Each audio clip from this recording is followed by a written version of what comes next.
olé. Ay, perdón. Un saludo en el nombre del Señor. Es que después de oír esa entrada, ¿verdad? Como que uno queda con ese espíritu un poco, yo como le llamaría, flamenco. Bueno, pues qué bueno que llegó este día tan esperado, porque yo sé, me han dicho que estábamos esperando, como dicen, aguas de mayo, que por cierto está cayendo aquí un tremendo aguacero. Estábamos esperando la llegada del Padre Santiago Martín, que año con año nos hace el gran favor de estar con nosotros. Padre Santiago, muchísimas gracias por nuevamente estar aquí en Nuestra Fe en Vivo. Muchas gracias, Pepe, por invitarme. Es un honor y un placer estar en EWTN otra vez. Muchas gracias.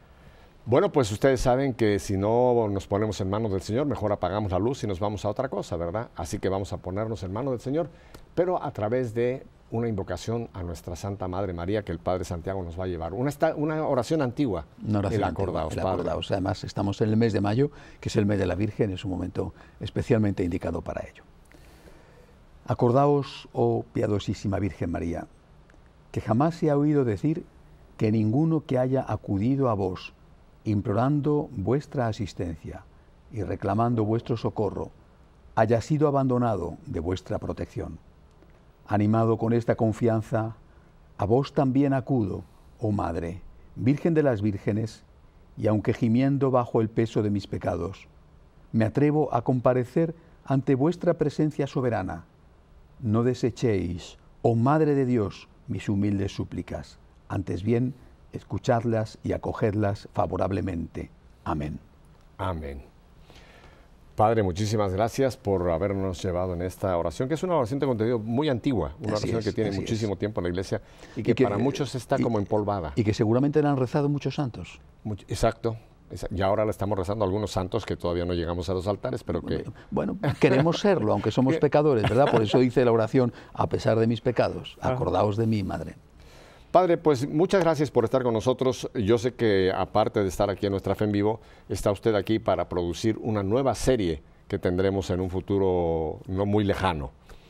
¿Quiere simplemente darnos un breve esbozo de esta serie para que la gente ya vaya tomando como ese saborcito de lo que viene? Es la segunda parte de la que ahora mismo se está emitiendo, cuando Benedicto XVI, el Papa emérito, convocó el Año de la Fe. Dijo poco antes de convocarlo una frase que a mí me produjo un gran impacto. Primero porque efectivamente yo estaba de acuerdo con ella, pero nunca la había oído de una forma y pronunciada por una persona con tanta autoridad, de forma tan clara. Lo que antes sabían los niños, ahora no lo saben los adultos. Aquello me llamó la atención y me hizo plantearme cuánto estaba yo preparando a las personas que dependen de mí pastoralmente, me refiero los franciscanos de María, para poder afrontar en medio de un mundo cada vez más hostil el testimonio de su fe. Empecé a elaborar un material que después a EWTN le pareció interesante, y cuando el Papa publica el Porta Fidei vimos que este podía ser un título estupendo para poder recoger unas catequesis sobre la fe. Hemos hecho 13 capítulos, el primer curso, y ahora estamos ya grabando el segundo curso, otros 13 capítulos sobre la fe católica. Así es que usted nos ha vuelto a recordar, porque hay gente que piensa que esto se terminó al Papa Benedicto decir necesito descansar, que venga otro Papa. Hay gente que piensa que con él se fue el Año de la Fe. No, el Año de la Fe sigue hasta el mes de noviembre, continúa efectivamente. Así, ¿se enteró usted? El Año de la Fe continúa. Si usted lo había descontinuado, si es usted como los que el 26 de diciembre tira el arbolito fuera porque se acabó Navidad, olvídelo. El Año de la Fe va a continuar hasta Cristo Rey de este año 2013. Hasta noviembre. Y ojalá lo prolongaran, Padre, porque es importantísimo que continuemos lo que nos ha pedido el Papa Benedicto, volver a vivir nuestra fe. Experimentar la fe desde las dos perspectivas, la intelectual, la lógica, la racionalidad de la fe, pero también la afectiva, es decir, decirle a Dios creo en ti y confío en ti. Son los dos aspectos de la fe. Esto es, entre otras cosas, de lo que estamos hablando en estos programas. Yo creo que, aunque en este Año de la Fe ha ocurrido la dimisión de Benedicto y la llegada al pontificado de Francisco, creo que el Año de la Fe está produciendo un gran fruto, porque somos muchos los que nos hemos planteado este año como un reto para profundizar tanto intelectual como afectivamente en nuestra fe en Jesucristo, en nuestra fe católica. Hace ya vamos para 18 años que este programa principió con esperanza de que quizá durara 6 meses, pero bueno, vamos para 18 años. Y padre, fíjese que en aquel tiempo el título, el nombre de este programa, en alguna manera fue un poco profético, Nuestra Fe en Vivo. Yo pienso que este año de la fe, en cierta forma, nos tiene que llevar a través de esta meditación de mi fe, que mi vida sea una vida de fe y que mi fe se presente en mi vida, porque si no creo que llegamos a lo de Santiago, fe sin obras está muerta, ¿no? Si mi fe no se manifiesta en todos los aspectos de mi vida, algo tiene que cambiar. Efectivamente, eso es algo que para nosotros ha sido siempre, los católicos, ha sido siempre una cosa clarísima, ¿verdad? Que quizá otros no lo han tenido tan claro, es un problema de ellos. Para nosotros ha estado siempre muy claro que la fe es un acto de confianza en Dios que tiene que traducirse en obras. La primera de las obras de esta fe es la esperanza, es decir, la confianza. A continuación, una fe que se transforma en amor directo a Dios a través del culto, la oración personal, la liturgia, y después un amor a Dios indirecto, es decir, a través del prójimo. Esas obras de amor, que son por un lado la oración y el culto y por otro lado la caridad, son las obras que son el fruto de la fe y que demuestran la viveza, la autenticidad de la fe. Así es, padre. Y estas catequesis que usted elaboró primeramente se han presentado a esta obra maravillosa que Dios le ha encomendado, los franciscanos de María. Y ahora se están grabando aquí en EWTN. Así es, así es. En los grupos nuestros cada semana hay un tema de formación y por supuesto un propósito para llevar a la práctica, porque si no la fe se convierte en una cuestión meramente intelectual. La fe sin obras es una fe muerta. Hay que intentar que eso que aprendemos se convierta en algo que traducimos en vida y en vida concreta en nuestra vida cotidiana. Nuestro grupo, que están ahora organizados en torno a esto, precisamente en torno a esta catequesis sobre la fe y en el propósito que después es comentado, es decir, lo que se ha vivido se pone en común y se enriquece así de ese modo, no para presumir, no para jactarse, sino para poner en común, como la Virgen hizo, poner de manifiesto que Dios hace maravillas a pesar de nuestros pecados. Y esto está produciendo verdaderamente un fruto extraordinario, Pepe.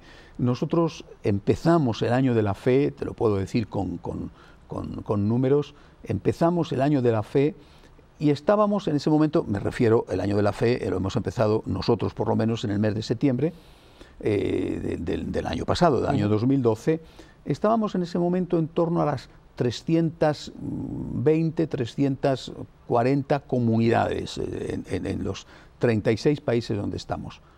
En este momento estamos en 500 comunidades. Ha sido algo espectacular, porque tantas personas, por motivos diferentes, porque no encuentran en sus parroquias lo que buscan, y a lo mejor no es culpa de la parroquia, o porque han estado en otros sitios que han sido interesantes pero no han recibido la suficiente formación, o han recibido formación pero no han recibido suficiente espiritualidad, o simplemente porque les gusta el carisma del agradecimiento, encuentran en nosotros lo que estaban buscando. Ha sido una cosa espectacular. Es decir, estamos en este momento, hemos pasado ya el número de 500 comunidades de franciscanos de María en el mundo. Padre Santiago, yo sé que hay mucha gente que quizás es la primera vez que sintonizan o que lo conocen a usted. Yo tuve la dicha de, pues, casi ver nacer a los franciscanos de María cuando usted recibió aquella inspiración, porque ustedes saben, estamos con un fundador. No todos los lunes tengo la dicha de tener a un fundador. Hoy tengo aquí al Padre Santiago Martín, quien tuvo esa inspiración de iniciar esta obra, Franciscanos de María. Padre, descríbanos para la gente que no conoce esta obra maravillosa que está creciendo y cuál es su carisma y por qué entonces es que en este momento le tenemos que dar tanta gracia a Dios por tantas gentes que están siendo bendecidas por esta inspiración que Dios le concedió, Padre. Pablo, Pepe, primero quiero decir una cosa sobre el tema de fundador. Yo cuando me lo dicen y cuando lo pienso me asusto mucho. Sí. Es una cosa temible, ¿no? Y solamente me consuelan dos cosas. Una frase de Santa Teresa, fundadora, que cuando le decían que porque ella estaba reformando el Carmelo, decía aquello de, bueno, cuando no hay caballos tenemos que tirar adelante los burros. Bueno. Y luego la otra es el final de un soneto de Quevedo, que dice, polvo soy, más polvo enamorado. Yo siento eso de mí mismo, polvo soy, pecador soy, pero polvo enamorado. Pecador soy, pero pecador enamorado. Polvo seré, decía Quevedo, hablando de que en el futuro iba a ser, lógicamente, polvo cuando muriera, pero incluso cuando sea polvo, seré un polvo enamorado. Y yo siento eso de mí. Dicho esto, te hablo de los franciscanos de María. Es una fundación del Espíritu Santo como todas las demás fundaciones. Es el Espíritu Santo el que continuamente manda nuevos dones, nuevos carismas, nuevas medicinas a su Iglesia para que beneficien a la Iglesia, al conjunto de la Iglesia, y para que beneficien también a la humanidad. En este caso, la medicina es el agradecimiento. Ese es el carisma, así lo ha reconocido la Iglesia, el agradecimiento, enseñar a la gente en nuestra época que tenemos el deber de agradecer, y que además agradecer es lo más importante que podemos hacer de cara a Dios y lo más inteligente que podemos hacer de cara a nosotros mismos. Agradecer es la plenitud del culto, adorar, alabar, agradecer. Agradecer es también de cara a nosotros una terapia de sanación, porque cuando agradecemos ponemos nuestra mirada en lo que está yendo bien. En cambio, normalmente el mundo, la sociedad, nosotros mismos tendemos a fijarnos en lo que está yendo mal y al final estamos todo el día quejándonos. Maldiciendo, protestando, sintiéndonos unas víctimas, que mal va todo, el gobierno va mal, la economía va mal, la familia va mal. Caramba, hay muchas cosas que van mal, pero también hay muchas cosas que van bien. Y hacer este ejercicio del agradecimiento es de verdad una terapia de sanación que yo recomiendo absolutamente a todo el mundo, no solamente ya desde el punto de vista religioso, sino desde el punto de vista psicológico. Yo creo que en nuestra época tan pesimista, porque es una época que ha dejado de mirar a Dios, ¿verdad? Se mira el ombligo y por eso es tan pesimista. En nuestra época es extraordinariamente importante darnos cuenta de la fundamentalidad del agradecimiento. Y por eso hay tanta gente que se interesa. Padre, que tiene además una cantidad enorme de fundamento bíblico, el agradecimiento. Hay un montón de citas, concretamente en el Nuevo Testamento, por no decir más. Yo quisiera tomar solamente una que de las muchas que hay, de San Pablo, en la carta de San Pablo a los Colosenses. Luego la busca usted, capítulo 3, versículo 17. 3:15. Oigan, son 3 palabras. Y sean agradecidos, punto. No da más explicación, no hace falta más. Y sean agradecidos.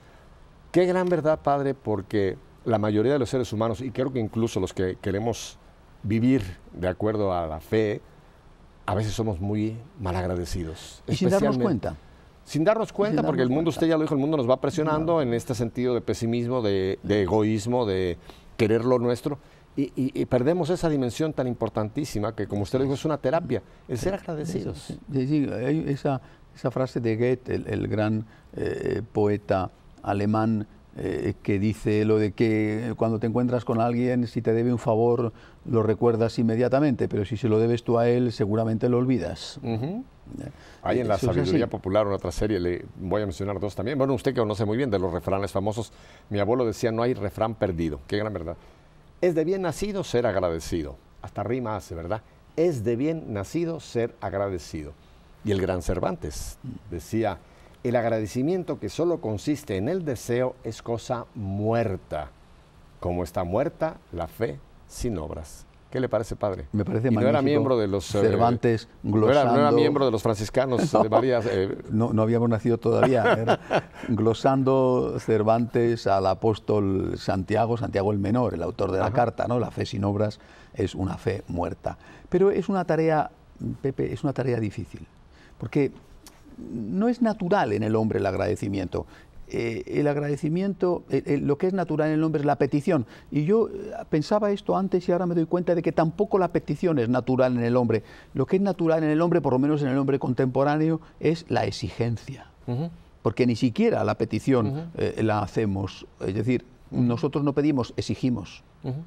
Y hemos olvidado que los favores se piden y que lo que se exigen son los derechos. Y hemos transformado nuestras necesidades en derechos. No hace mucho en el Vaticano, tengo el honor de trabajar colaborando con el Pontificio Consejo de la Familia, tuve la oportunidad de asistir a unos cursos que organizaba el Pontificio Consejo sobre economía y familia, cursos interesantísimos, he aprendido muchísimo en esos cursos. Y uno de los ponentes dijo algo que nunca me había fijado en ello, dijo: en nuestra sociedad que está basada en el consumo, y por tanto, pasando del consumo, está basada en el consumismo, para estimular el consumo y llegar al consumismo, se ha hecho que el hombre considere que todo deseo es un derecho. Esta es la realidad. Hemos hecho de los deseos derechos. Tengo el deseo de tener una gran casa con vistas al mar. Bueno, muy bien, pero hasta ahora no se había dicho que eso era un derecho, un deseo. Si lo consigues por medios lícitos, muy bien, y si no, no lo consigas. Ahora es un derecho, y por lo tanto, al ser un derecho, todo el mundo tiene derecho a todo. Eso significa, decía este ponente, que es una sociedad inviable, y es una sociedad que fabrica desdichados. ¿Por qué es inviable? Porque evidentemente no todos los deseos se pueden considerar, se pueden conseguir, no todos los derechos se pueden conseguir si son deseos. ¿Y por qué es una fábrica de desdichados? Porque no consiguiendo lo que consideras un derecho, te sientes muy mal. Es inviable económicamente y es una fábrica de personas frustradas. Pero es que además, esto no lo decía él, lo añado yo, es que además suprime la posibilidad de agradecer. Cuando tú consideras que tienes derecho a todo, al final tú no agradeces. Cuando te lo dan, no lo agradeces porque es un derecho. Y cuando no te lo dan, estás enfadado, estás amargado, estás frustrado. Por ejemplo, un asunto importantísimo que está en el origen de muchas crisis, incluso dentro de la Iglesia, es considerar los sacramentos como un derecho. ¿Por qué? Entonces, cuando la Iglesia dice, no, el divorciado vuelto a casar, no, sin haber conseguido la nulidad, no puede comulgar. ¡Qué horror! ¡Qué cruel! Perdóneme, es que no es un derecho. Es que la comunión no es un derecho, es un don. Cuando se considera el hijo como un derecho y se considera como una propiedad, hay frustración si no viene y hay frustración si te impiden matarlo porque es una propiedad. Diga, es que es un don. Y cuando se considera el sacerdocio como un derecho, ¿por qué la Iglesia no permite que las mujeres sean sacerdotisas o que determinados hombres sean sacerdotes? Oiga, es que es un don.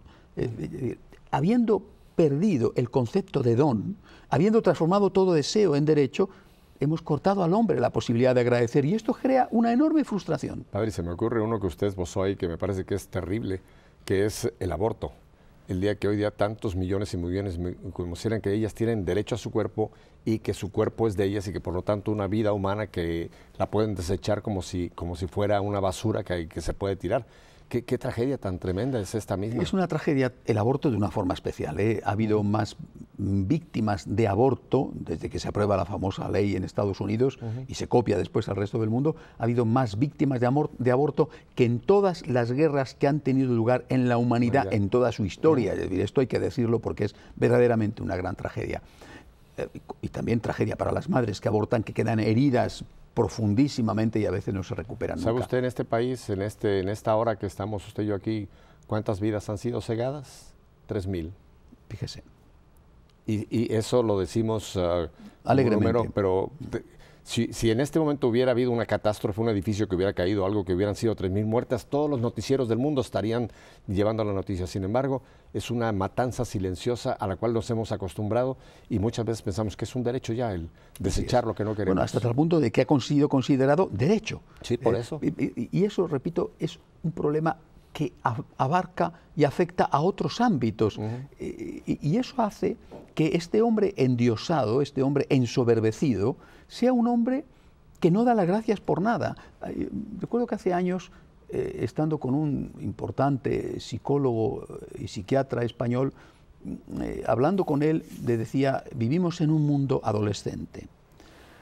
En un mundo adolescente, es decir, en un mundo inmaduro, en el cual, con todas las características de los adolescentes, los hombres no son felices. Y yo le preguntaba, ¿por qué? Porque mira, la adolescencia se caracteriza porque el adolescente lo quiere todo. Y hoy lo queremos todo. El adolescente lo quiere ya. Y hoy queremos las cosas inmediatamente. Cuando tú te casaste, eras consciente de que no podías tener lo mejor. Podías quererlo, pero no podías tenerlo. Y que desde luego no lo podías tener ya, sino que podías tenerlo poco a poco. Primero te compraste un primer coche pequeñito, después quizá un apartamento humilde, después mejoraste de coche, de apartamento, gracias a Dios. Pero hoy lo queremos todo y lo queremos ya.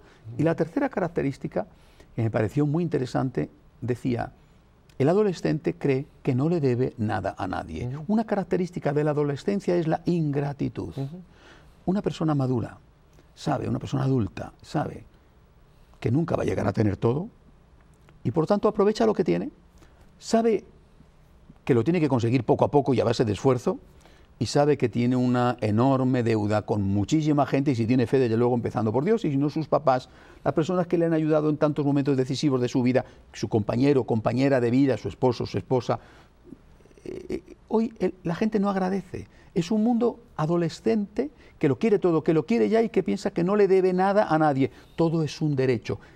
Esta universalización de los derechos, este transformar los deseos en derechos, nos ha hecho incapaces de agradecer y nos ha frustrado y nos ha hecho personas profundamente egoístas y profundamente tristes, porque nunca podemos conseguir lo que deseamos, porque cada vez tenemos más deseos, creemos que tenemos más derechos y pensamos que cuando los conseguimos no le debemos nada a nadie. Es terrible. Terrible, padre.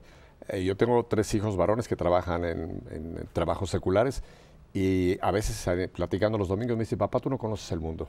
Tú que tienes tu trabajo en la iglesia, dice, tú no sabes lo que es el mundo fuera del mundo en el que tú te mueves. Dice, porque fuera del mundo, me dicen ellos, es una jungla. Es una jungla, cada quien quiere su derecho y no le importa pasar a uno sobre el otro, no le importa el respeto al derecho ajeno, por decirlo de una manera. Padre, qué terrible cómo hemos convertido este planeta, que hubiera sido un lugar hermoso, en una jungla que estamos viviendo en este momento. Y usted ha puesto el punto en la llaga. Por una sencilla razón, hemos perdido completamente la noción del agradecimiento, empezando por Dios y llegando al prójimo, Padre.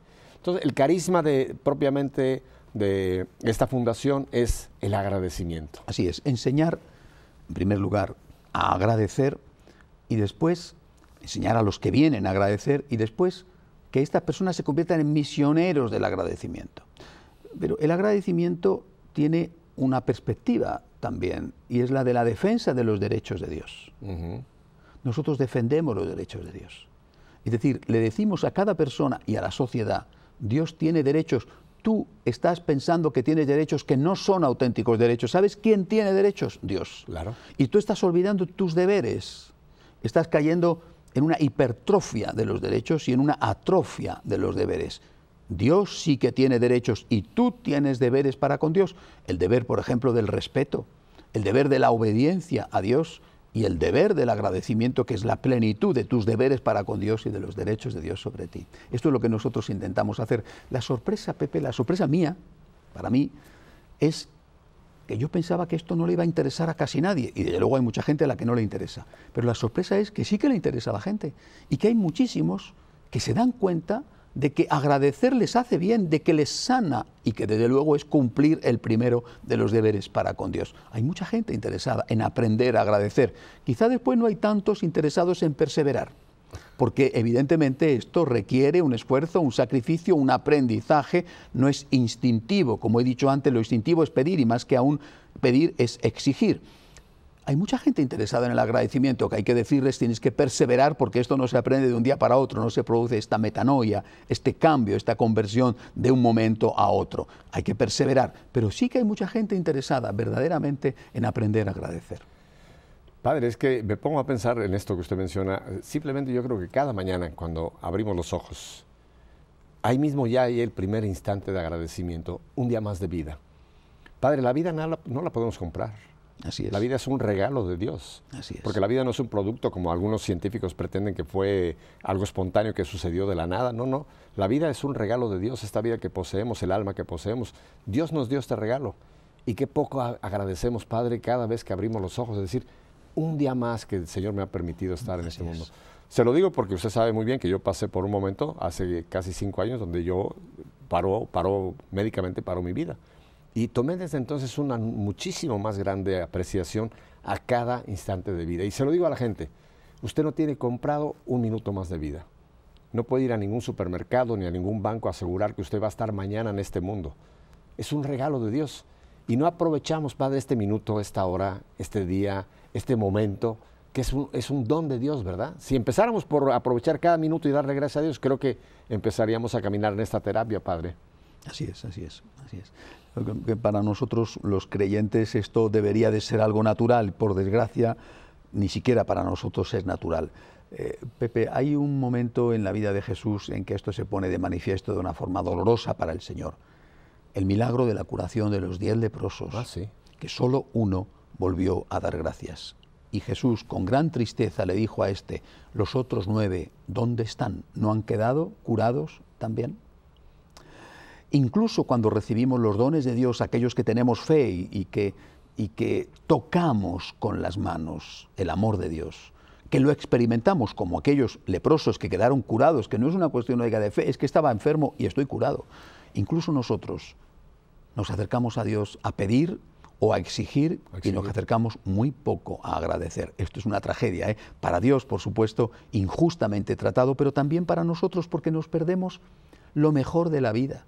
Nos perdemos la oportunidad de darnos cuenta de tantas cosas como están yendo bien. Nos perdemos el tesoro de la gratitud. Hace muchos años entrevistaba a un ateo para el periódico donde entonces trabajaba, el ABC de Madrid. Entrevistaba a un ateo y le preguntaba sobre su fe y me decía, quizá usted, sacerdote, por supuesto creyente, piense que el peor momento para un ateo es el momento del dolor o el momento de la muerte. Mire usted, para mí, ateo, el peor momento es cuando me van las cosas bien, y cuando me van las cosas bien, no sé a quién tengo que darle las gracias. Nunca había yo pensado que alguien pudiera llegar a ese momento. Cuando me van las cosas bien, ¿a quién le doy las gracias? ¿Al azar? ¿A la casualidad? ¿A la diosa fortuna? Cuando me van las cosas bien, no tengo fe y no tengo a nadie a quien darle las gracias. Hay un texto allá en Hechos de los Apóstoles que es muy interesante cuando dice Lucas que como dijo el Señor, hay más felicidad en dar que en recibir. No se encuentra en ninguno de los evangelios, pero qué interesante que Lucas sí lo dice. Como dijo el Señor, Padre, yo creo que el agradecimiento es un darnos. Y esto me parece que está rompiendo ahí uno de los grandes problemas que es el egoísmo, el encerrarnos, ¿no? Cuando uno empieza a abrirse y es a base del agradecimiento, yo creo que empieza esta terapia de felicidad, ¿no? Así es, así es. Empieza uno a sacar de dentro algo que empieza a sanar, que empieza a producir esa alegría, como dice, ¿no? Hay más felicidad en dar que en, lo voy a cambiar las palabras, que en exigir o que en demandar. Así es, así es. Va por ahí la cosa. Así es, sí, pero fíjate que nosotros lo que planteamos del agradecimiento no es el agradecimiento como una opción, sino que lo planteamos como un deber. Yo que he conocido el amor de Dios, tengo el deber de amar a Dios.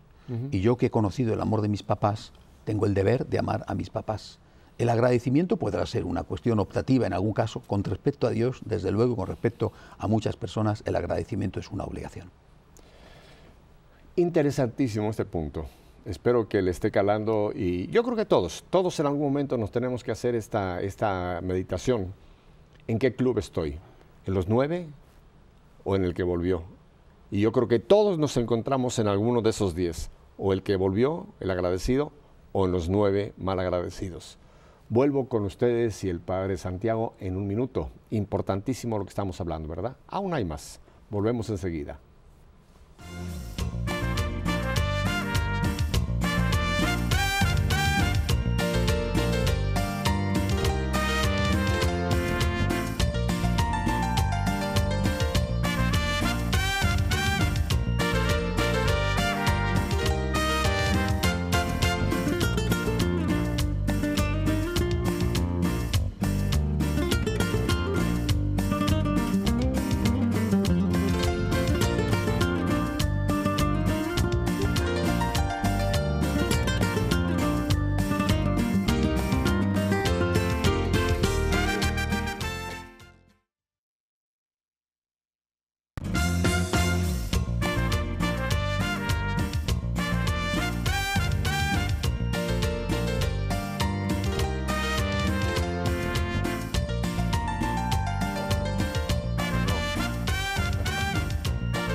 Siempre nuestro ingeniero de sonido nos sorprende con ritmos. No le acabamos de discernir su origen. Pero bueno, este no es el punto que estamos hablando.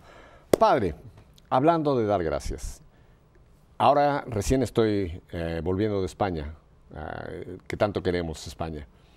Y algo que me sorprendió en España, padre, fue ver cuánta gente que yo conocía que eran muy hostiles hacia la iglesia, ahora están, en cierta forma, todavía en una especie de luna de miel con este regalo que nos acaba de dar Dios, el Papa Francisco. Usted que es español sabe que en España ha habido bastante hostilidad hacia la iglesia, hay muchos periódicos que se dedican a tirar. Estuve buscando en los periódicos, no voy a hacerle propaganda a ninguno, y hasta este mes que estuve no encontré un solo artículo negativo. Todos empiezan a hablar de qué sorprendente, qué humildad la de este hombre, detalles como desde el primer momento que pidió oración por sí mismo, el ir a pagar la cuenta al hotel, el ir en el autobús. Estos pequeños detallitos como que han abierto al mundo otra vez los ojos sobre este hombre, el Papa Francisco. Yo creo que tenemos que empezar a dar gracias a Dios por este regalo, el Papa Francisco, padre. Estoy convencido, es algo maravilloso, algo insospechado. Ni en el mejor de los sueños podíamos imaginar una cosa así. No sé cuánto durará la luna de miel, no sé cuánto durará si es que se rompe la luna de miel, que no lo deseo, no sé cuánto durará, cuánto tiempo tardará en pasar desde el Hosanna al Crucifícale, no lo sé, Dios quiera que no pase nunca, pero en todo caso en este momento tenemos que disfrutar porque con Él, gracias a Él, estamos en luna de miel. Es decir, el Papa ha sido acogido de forma casi universal, sorprendentemente, ha sido acogido muy bien y mucha gente que estaba lejos está acercándose. Eso le iba, usted que tiene contacto, que recién ha estado en muchas de estas comunidades, a mí me ha tocado gente, padre, que estaban en cierta forma decepcionados de la iglesia, frustrados con la iglesia, enojados con la iglesia, que ahora como que han tomado un poco de un sentido de esperanza. Quizás con Francisco pueden venir nuevos aires dentro de la iglesia. ¿Usted ha percibido ese mismo aspecto como de expectativa respecto a Francisco? Totalmente.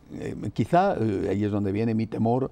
Las expectativas de algunas de estas personas son expectativas que no se van a quedar, no van a ser satisfechas, y entonces mi temor es que se alejen. De momento esto, gracias a Dios, no ha ocurrido. Estoy pensando y deseando que otros, en cambio, se queden, de los que han venido, quiero decir, porque lógicamente los que estamos y estamos contentísimos, ¿no? ¿Qué expectativas son las que algunos de estos tienen?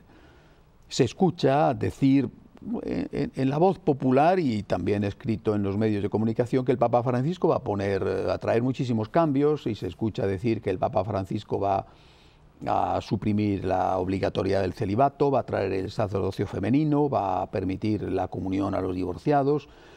Bueno, es decir, se escuchan cosas que Dios quiera, sinceramente, que no ocurran. Es decir, el Papa Francisco no es el dueño del mensaje. Correcto. Ningún papa es. No este papa, sino ningún papa. El Papa Francisco es el primer custodio, el que tiene la primera responsabilidad de salvaguardar el mensaje recibido y custodiado y transmitido fielmente y con grande esfuerzo y con gran sacrificio durante 2000 años. Y el Papa Francisco tiene el deber de testimoniar, de custodiar, de proteger ese mensaje, incluso con su sangre si hiciera falta. Y yo creo que lo va a hacer, lo está haciendo y lo va a hacer. Su popularidad no está siendo comprada a base de un precio, de reducir, de poner en rebajas o de suprimir una parte del mensaje. ¿Cuánto eso, más pronto o más tarde, le supondrá una pérdida de popularidad? No lo sé, Dios no lo quiera, pero puede ser. En cualquier caso, el Papa Francisco, repito, como los demás papas, no son los dueños, sino los custodios del mensaje, que el mensaje es el mensaje de Jesucristo. Este punto es muy importante, padre, porque lo hemos mencionado en otras instancias. Esto no es negociable. O sea, si teníamos expectativas en esta línea, más vale de una vez que quitemos esas expectativas, porque esto no va a suceder. Creo que como adultos tenemos que poner las cosas claras, decir, esto no va a suceder. O sea, que si usted estaba en ese club esperando esto, malas noticias para usted, esto no va a suceder. Además, creo que a veces con injusticia, algunas personas sin darse cuenta, otras de forma malintencionada, se está comparando al Papa Francisco con su inmediato predecesor, el Papa Benedicto, o incluso con el anterior, el beato Juan Pablo II. Que ya va a los altares pronto. Dios lo quiera. Y se le está comparando como diciendo, ahora sí que viene un Papa estupendo. Vamos a ver, el Papa Francisco es estupendo, distinto, y a la vez igual, porque mantiene los mismos principios, pero el Papa Benedicto era estupendo. Distinto a su vez de lo que fue el Papa Juan Pablo, que era estupendo. Es decir, no estamos ante un cambio de fondo, estamos ante un cambio de forma.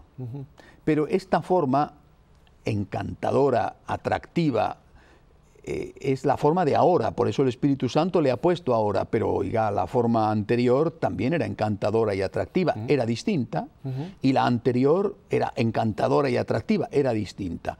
Benedicto, para mí por lo menos, hizo una gran labor de purificación de la Iglesia en el tema de la pederastia, con gran valentía ha quitado de sus sedes, por poner un ejemplo nada más, a más de 80 obispos, es decir, se ha tomado muy en serio la purificación de la Iglesia, y esto a veces parece que se olvida. Benedicto nos ha hecho recordar el enorme valor de la liturgia, nos ha hecho recordar que la liturgia es el culto debido a Dios tal y como Dios quiere que se le dé. Es decir, la liturgia no es el culto que le damos a Dios en función de nuestra invención, de nuestro capricho, de nuestro deseo, sino es el culto que le damos a Dios tal y como Dios quiere que le demos el culto. Es decir, la liturgia es el culto debido a Dios instaurado por el propio Dios. El culto es culto divino, no es culto humano. Esto es un gran don que nos ha recordado Benedicto y que ha puesto las cosas en su sitio. Pero lo hacía con su forma, con su modo. Benedicto ha sido el mayor papa teólogo de la historia, de los 2000 años de historia de la Iglesia. No digo el mayor teólogo, exacto, el mayor papa teólogo de los 2000 años de historia. Pero lo ha hecho con su manera de ser, de profesor, de hombre sabio, humilde, y también con sus limitaciones, porque es un ser humano. El Papa Francisco es un pastor, el Papa Francisco es un hombre sencillo, el Papa Francisco es un hombre que se ha metido al mundo en el bolsillo con unos gestos de sencillez franciscana, aun siendo jesuita, extraordinarios. Pero padre, y esto absolutamente naturales, que esto es muy importante. Totalmente naturales. Él no está fingiendo nada, él no es un hipócrita. No está viviendo exactamente un papel para ganarse a la gente. Está siendo quien es. Así es. Porque usted lo sabe muy bien. Yo he tenido oportunidad de conversar con gente que lo conocen desde hace muchos años en Argentina.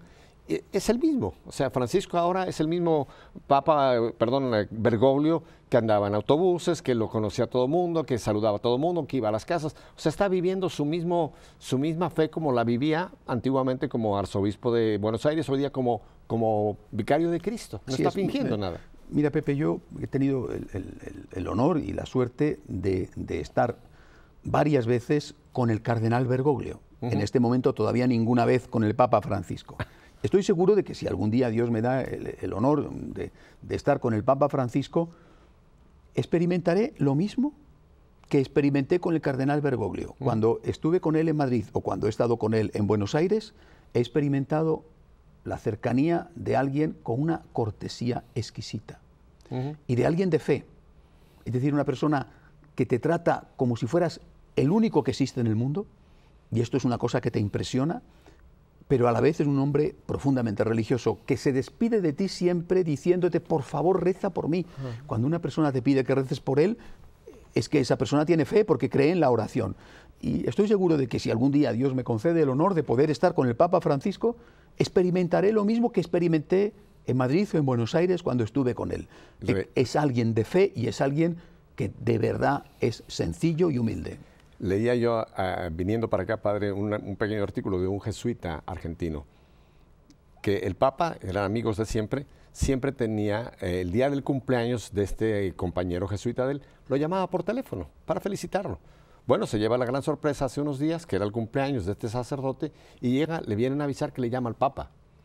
Llevan el teléfono y es el Papa Francisco llamando a su amigo para felicitarlo por su cumpleaños, como lo hubiera hecho si hubiera estado en Buenos Aires. dice que se llevó la sorpresa de no decir, ahora es papa, pero cómo se acordó de su amigo estando con tanta responsabilidad. Y otra cosa que este sacerdote, que va mucho en la línea, él tiene una carta del año 1975 que le escribió el entonces, todavía no era cardenal, Bergoglio, sobre el agradecimiento. Ah, qué bonito. Y se la voy a conseguir porque le va a encantar a usted, porque es una carta directamente de Bergoglio hablando sobre la importancia del agradecimiento enviada a este sacerdote amigo suyo jesuita. Ojalá que el Papa Francisco nos vea, Pepe. Vamos a rezar para que sea así. Él es tan natural que al está sentado en el Vaticano viendo nuestra fe en vivo. Si es así, le mandamos un gran abrazo, Papa. Difícil, en directo difícil por la hora que es ahora mismo en el Vaticano. Oiga, Europa, usted sabe que medianoche no tiene la mayor relevancia, pero él se va temprano a Santa Marta. A Santa porque Marta. sigue en Santa Marta todavía viviendo. Sí. Bueno, Santa Marta está dentro del Vaticano. Sí, claro. Pero qué regalo nos ha dado Dios. ¿Cuánto tenemos que agradecer por este hombre de Dios? Un gran regalo en este que ha conseguido meterse el mundo en el bolsillo con estos gestos naturales y sencillos, sin pagar un precio, porque hay algunas críticas por parte de los sectores, digamos, ultraconservadores en la Iglesia o de fuera de la Iglesia, próximos a los efebrianos. El Papa Francisco no ha pagado un precio, no ha pagado el precio de poner la moral o el dogma en descuento, en rebaja, para que la gente le aplauda. Es un milagro que le estén aplaudiendo todos, desde los teólogos de la liberación hasta las personas fieles a la Iglesia. Es un milagro. Es un milagro maravilloso, es un milagro que el Papa Francisco hable del demonio y no se le echen encima como si hubieran echado encima o lo hacían con Benedicto. Que el Papa Francisco haya dicho que efectivamente lo que Benedicto estableció para las monjas, llamémosle así, progresistas norteamericanas, tiene que seguir adelante y que sin embargo no le hayan devorado como devoraron al Papa Benedicto por decir esto mismo. Y así el resto de las cosas. Esto es un milagro. Dios quiera que dure, pero en todo caso hay que decir honestamente que él no ha pagado el precio de la demagogia para que la gente le aplauda. Simplemente es él mismo, es fiel al Señor con su naturalidad, con su espontaneidad y se ha metido al mundo en el bolsillo. Démosle gracias a Dios. Hay tantas ya palabras de él y frases que ha él mencionado. Por ejemplo, hoy se está publicando su homilía de cada día. Antes se hablaba de la homilía o de la catequesis de los miércoles, de las palabras en el Ángelus, etcétera, de los papas. Hoy día se están publicando, padre, todos los días se encuentran a las pocas horas la homilía que celebró, la homilía que pronunció en la misa de todas las mañanas allí en Santa Marta, que además está invitando a la gente del Vaticano, a los jardineros, a la Guardia Suiza, a las cocineras, todo el mundo que esté en esa misa tan familiar que está teniendo. Pero me llama la atención cómo la homilía de cada día está apareciendo, porque siempre hay una frase, una palabra, un pensamiento que nos está dando una luz. Un pensamiento además que es sencillo, ¿sí?, que todo el mundo puede captar porque usa un lenguaje popular, pero que es muy profundo. Por ejemplo, cuando él dice lo de olor a oveja para los pastores, eso es tremendo. Oiga, que eso dio la vuelta al mundo, Y padre, cuando y me permite decir, yo creo que veces, hubo unos cuantos sacerdotes que todavía les está escociendo un poco esa porque esa quizá frase. olían a Chanel número 5. Usted lo ha dicho, yo también lo he dicho lo mismo, pero bueno, muy cierto. En todo caso, los sacerdotes todos tenemos, ¿verdad?, que oler a Cristo. Ese es el olor que tiene que tener un sacerdote. Pero es que el olor a Cristo fue el olor a oveja. A oveja, exacto. Claro, porque Cristo estaba siempre en busca de la oveja perdida y cuando la encontraba se la echaba sobre sus hombros y eso deja huella. Pero fíjate, otra frase que ha repetido que yo sepa ya en 3 ocasiones en estos 2 meses. Ya lo ha dicho en 3 ocasiones y eso significa que para él es muy importante. No tenemos que ser tibios. Lo decía hace unos días, el domingo, en este gran encuentro que tuvo dentro del Año de la Fe para las hermandades y cofradías de todo el mundo. No tenemos que ser tibios. Ahí me recordaba la frase del Apocalipsis, a los tibios los vomito. No tenemos que ser tibios. Y hoy decía que con el diablo no se puede negociar. Cada día da una frase que es una lección de teología profunda, interesantísima. Y esa otra que él está ahora mencionando, de que hay que abrir las puertas de la iglesia, pero para nosotros salir. Que la iglesia que está encerrada en sí misma, la iglesia que está autorreferencial, es una iglesia que está envejeciendo y todo lo que envejece está muriendo. ese llamado que nos está haciendo la nueva evangelización con este tipo de imágenes. Hay que abrir las puertas, pero las puertas no para que entren, sino nosotros salir a buscar a los que no están. Yo creo que en cada frase está dándonos unas catequesis, pero yo creo que son pautas ya de su pontificado. Así es. Así no son frases sueltas que están por acá y por allá. Si uno las va poniendo juntas, ya hay un legado en estos 2 meses de lo que nos va hablando el Papa Francisco. ¿Así lo ve usted? Del mismo modo, efectivamente, es una bendición de Dios y es realmente un gozo extraordinario, un don del Señor. Padre, y en los pocos minutos que me quedan, yo quisiera cambiar un momentito de tema, aunque tenemos que dar muchas gracias por el Papa Francisco. Usted inició esto con el mes de mayo. Estamos en el mes de mayo, mes dedicado a María. Háblenos desde la perspectiva de los franciscanos de María, ¿cómo podemos vivir efectivamente este mes dedicado a María? Bueno, y también desde la perspectiva del Papa Francisco, porque es sabido que lo primero que hizo fue ir a visitar, a rezar a la Virgen María en la Basílica de Santa María la Mayor, ¿verdad? Y además hoy ha vuelto a visitar la Basílica de Santa María la Mayor, que haya ido 2 veces a visitar esa basílica donde se venera la que dicen que es una de los iconos más antiguos de la Virgen, se conoce como el Salus Populi Romani, es decir, la salud del pueblo romano. Me parece que es una cosa muy característica. ¿Usted vio la fotografía cuando entra él con un ramito de flores? Sí. Como si fuera un muchacho o una chica que en el mes de mayo le lleva ese ramito a María. Pero es natural, el Papa Francisco es argentino y ahí hay una gran devoción a la Virgen de Luján. ¿Sí? Es latino y los latinos han recibido de España el amor a María. Toda la evangelización española se hizo sobre 3 puntos. El amor a Dios nuestro Señor en la Eucaristía, la importancia de la Eucaristía. El amor al vicario de Cristo y el amor a la Santísima Virgen. Es decir, estos 3 fueron los ejes tradicionales de la evangelización llevada a cabo por España en toda Latinoamérica, y estamos ante un hijo aunque él tiene sus orígenes italianos, ¿verdad? Pero en el fondo él ha vivido esta fe que en Argentina es una fe maravillosa, hacia un amor maravilloso hacia la Santísima Virgen, con esta devoción de Luján, bueno, con tantas otras, no solamente Luján, sino en Argentina se venera a la Virgen de tantas maneras, porque yo que voy tanto a Argentina lo sé. Por eso, hablando de Francisco, tenemos que hablar de María. Yo creo que la Santísima Virgen es siempre, siempre joven, y el amor a ella es siempre rejuvenecedor. Cuando uno piensa en la Virgen, uno piensa siempre en la Madre, y eso te devuelve a la infancia, te devuelve a la niñez. Hay una frase preciosa de Nikos Kazantzakis, un escritor hoy ya casi desconocido, fue marxista, pero era un marxista griego que era profundamente religioso. Y hay una frase referida a Dios, pero que podemos referirla de igual modo a la Santísima Virgen. Dice: cuando las orugas piensan en ti, Señor, se convierten en mariposas. ¡Ay, qué hermoso! Y otra dice: cuando los almendros piensan en ti, Señor, se llenan de flores. Yo pienso que esto lo podemos decir igualmente de María. Rejuvenecemos, porque María es la Madre. Cuando pensamos en la Virgen, rejuvenecemos. ¿Por qué? Porque volvemos a recordar aquellos momentos de nuestra infancia en los que estábamos en brazos de la mamá, o aquellos momentos de la infancia en los cuales la mamá, la abuelita nos enseñaban a rezar a Ave María. Íbamos de su mano a la iglesia a venerar aquella imagen querida, antigua, preciosa de la Virgen, o el momento en que hicimos nuestra primera comunión llenos de inocencia, de ternura, de entusiasmo, de amor, ¿verdad? Cuando pensamos en la Virgen, la oruga se convierte en mariposa y el árbol se llena de flores. Y María, como modelo de agradecimiento, cuánto también nos da como modelo ella misma, ¿verdad? Es el modelo palabras, perfecto. Mi alma alaba al Señor, empezando ya por Exacto. ahí. Mi alma alaba al Señor y mi espíritu se alegra en su presencia. Exacto. ¿Qué palabras ya de agradecimiento? Es el modelo perfecto. ¿Por qué? Porque nadie nunca ama a una persona como le amó su madre. Y esto vale para todos nosotros. Y vale naturalmente también para el Hijo de Dios. María nos enseña cómo tenemos que amar a Dios, cómo tenemos que amar a Jesús.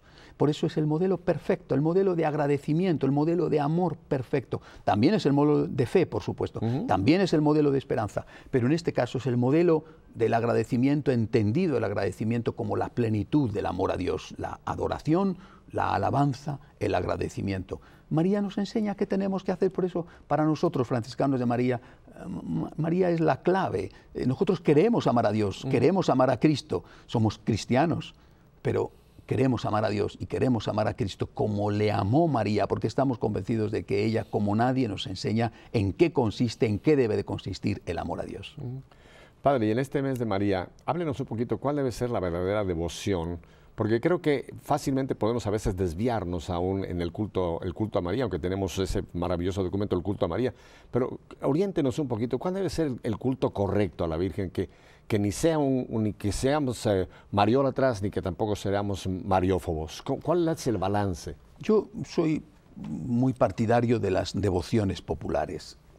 Creo que el pueblo, con esa sabiduría que el Espíritu Santo le da, el pueblo acierta cuando se acerca a los santuarios marianos, no solamente en el mes de mayo, no solamente en los días de las fiestas, sino que se acerca, como el hijo se acerca a la mamá, a pedir ayuda, a suplicar ayuda, a acogerse a la protección de la madre en todos los momentos, y siempre hay dificultades. Eso es verdad y hay que fomentarlo. Lo que pasa es que eso no es todo, o no debería de ser ni siquiera lo más importante. Eso tiene que ser el punto de partida. Pero hay que enriquecer esa devoción popular. Incluso hay que purificarla, porque si no puede caer en el campo de la magia o de la superstición. En cambio, enriquecida y purificada, esa devoción popular es maravillosa. ¿Cómo podemos enriquecer, purificar la devoción popular presentando a María no solo como lo que es la madre, la protectora, la abogada, presentando a María también como el modelo? Yo me acerco a María a pedir su ayuda, pero me acerco a María a buscar su ayuda. ¿Para qué? Para que me enseñe a amar a Dios. Yo quiero parecerme a María. Decimos en español, bendita sea la rama que al tronco sale, ¿verdad? Yo quiero parecerme a María, yo quiero ser un hijo de María, parecerme a ella, repetir sus gestos, su movimiento, su entusiasmo, su fe, su agradecimiento. Cuando nosotros llenamos de imitación, llenamos de contenido la devoción a María, estamos haciendo una obra maravillosa. Esta es una de las cosas que nosotros hacemos en los franciscanos de María. Y que siempre María nos lleva a Cristo. Siempre. Aquellas si no, no es verdadera la devoción a María. Hagan todo. María siempre nos lleva hacia su Hijo. Haced ella lo que no nos se diga. queda con nosotros, ella no diga, denme a mí, no, ella siempre nos va a conducir hacia su Hijo. Así es, así es. Padre, en la televisión uno de los grandes problemas es que el tiempo es Pero no furtivo, puede ser. se Ha nos pasado va. ya una hora. Hace una hora. Increíble. Podríamos estar aquí 2, 3 horas conversando. Hablando de la Virgen, fíjate, todo es poco. Rejuvenecemos, Pepe. Pero le voy a dar a todo mundo sus datos, padre, sus direcciones, porque yo sé que hay mucha gente que va a querer hacer contacto, ya sea para conocer más de los grupos, donde están estos grupos de los franciscanos. Así que aquí van. La página es www, esa es la que más se conoce la gente, .magnificat, terminando en t, .tv. La repito, www.magnificat.tv. Otra página, Santiago, es el nombre del padre, que por cierto es el patrono de España, Santiago, @frmaria.org. Este es el correo. Correo, santiago@frmaria.org. Después estamos en Facebook también, padre. Usted está por todas partes, casi como el Espíritu Santo. Facebook, magnificat.tv. Magnificat.tv. Y el Twitter es SMFM5. SMFM5. Padre, una pregunta. Mucha gente me ha dicho, ¿cómo pueden hacer contacto para que les llegue esa página maravillosa que usted tiene de Magnificat TV, que es un tesoro que usted produce cada semana? ¿Cómo puede la gente tener acceso? Mandándonos un correo. En la propia página dice contacte con nosotros, solicitan, mandan un correo y entonces nosotros les ponemos en una lista que ya son miles de personas, miles a los cuales uno de esos miles. 2 veces a la semana se les envía las novedades, las alertas de lo que hay nuevo en esa página de televisión. Nos ven ya en 150 países, es una cosa maravillosa, son miles y miles de personas las que nos ven por Yo internet. soy uno de esos 1000 y lo recomiendo, padre, y yo espero con expectativa cada vez que me llegue el Magnífica, porque siempre hay artículos interesantísimos, sus presentaciones, los artículos que usted incluye. Digo, realmente es un tesoro lo que usted, y tenemos que darle gracias a Dios por esa página también que están produciendo, Magnífica TV. Bueno, pues el tiempo se nos ha ido. Antes de pedirle al Padre que nos dé la bendición, déjeme decirle que el próximo lunes vamos a tener a Seila Becerra.